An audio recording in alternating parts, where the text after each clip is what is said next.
For more than 2,000 years, these ruins remained undiscovered. For centuries, the only people who saw these remains were occasional nomads who camped near here. We archaeologists often find more information than we originally hoped for. This is exactly what happened in the Middle East. In the 1850s, when archaeologists first came to Iraq, or as it was called then, Mesopotamia, they were looking for the biblical city, Babylon, but they uncovered even older civilizations. The digging started here, in the Fertile Crescent. The land between the rivers looked promising because of the possibilities for irrigation agriculture. Archaeologists knew that early civilizations grew along the banks of major rivers. Here, it was the Tigris and Euphrates. These rivers were fed by waters from the mountains to the north. Not far from here, ancient cities have been discovered. Around 2700 BC, they were populated by Sumerians. In this area, archaeologists have found proof that cereal agriculture was the basis of that civilization. Irrigated fields produced a dependable food supply for Sumerians. They dug ditches and brought river water to their dry lands, the first step toward large-scale farming. Farmers have been irrigating this area for nearly 5,000 years. Canal systems crisscross the whole land. The Sumerians turned the desert into a fertile delta. With an abundant food supply, the population grew, with Sumer divided into several city-states. This pattern was quite different from Egypt, which at the same time was developing into a unified country. We think about 200,000 people lived in a typical Sumerian city-state. The temple was the center of Sumerian city life. At Ur, archaeologists uncovered another temple called a ziggurat. Each city-state was organized around the worship of the deity whose home was the temple. I remember thinking what great shape the Sumerians had to be in.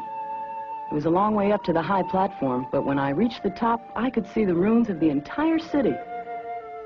To the right, the river, not far from where it empties into the harbor.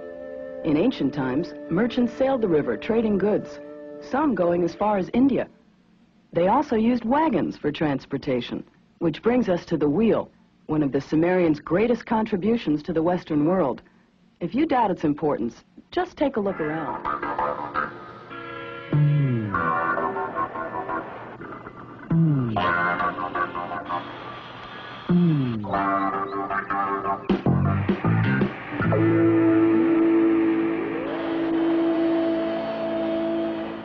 This is a photograph at the excavation site of another ancient city not far from Ur. All of the various pots and jars and bowls were found in just one home. The Sumerians were among the first people to use the wheel in pottery making. Craftsmen were probably specialized. Some made pottery, others made statues. These figurines were placed in the temples. They give us an indication of how the Sumerians dressed and what they looked like. Some cities even had toy manufacturers. Working with clay, the Sumerians produced toys that resemble some of ours. Only the most skilled and gifted people were allowed to work in silver and bronze. Since precious metals aren't found in Mesopotamia, the silver in this bracelet probably came from northeastern Asia Minor. Although the Sumerians traded for certain materials, they relied on clay to make most things. Mud and sun were about the only resources they had. Even in Iraq today, some homes are made with clay bricks. The Sumerians also developed the principle of the arch. This method of spanning an opening in a wall was the Sumerian contribution to architecture. Since 2500 BC, the arch has been essential in the building of bridges and temples.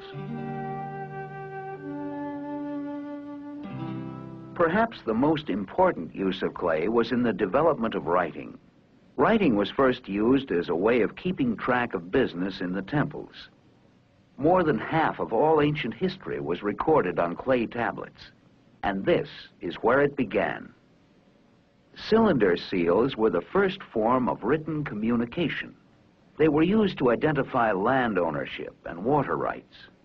A seal was rolled across a clay tablet, leaving an official mark. In this way, Sumerians notarized documents. These pictographs soon were replaced by cuneiform writing. But even this new method could not eliminate disputes. The cities continued to fight for centuries. By 2300 BC, a people called the Semites had become dominant in the land of the Sumerians. By 1900 BC, Sumerians had been absorbed into the Semitic population. Then in 1750 BC, the people became part of a politically unified empire created by the Semitic King Hammurabi. The land became known as Babylonia, with its capital at Babylon. This is King Hammurabi at his throne. Below him you can see his famous Code of Laws, which were inspired by an earlier Sumerian code. These laws were publicly displayed. Hammurabi built a powerful empire which included Mesopotamia, Syria, and part of Asia Minor. Babylonia retained its power for nearly 300 years. About 1400 BC, another people had their beginnings around the city of Assur. These were the Assyrians, who would cause the Babylonians' downfall. The Assyrians lived in the mountains north of Babylonia. They were an agricultural people, highly civilized, although their culture was less developed than the Babylonians. However, the Assyrians had something that enabled them to conquer empires. They had the horse. Can you picture thousands of warriors riding out of the mountains? Men on horseback must have been a terrifying sight to a people accustomed to fighting on foot. The Assyrians used shields and designed chariots for fighting.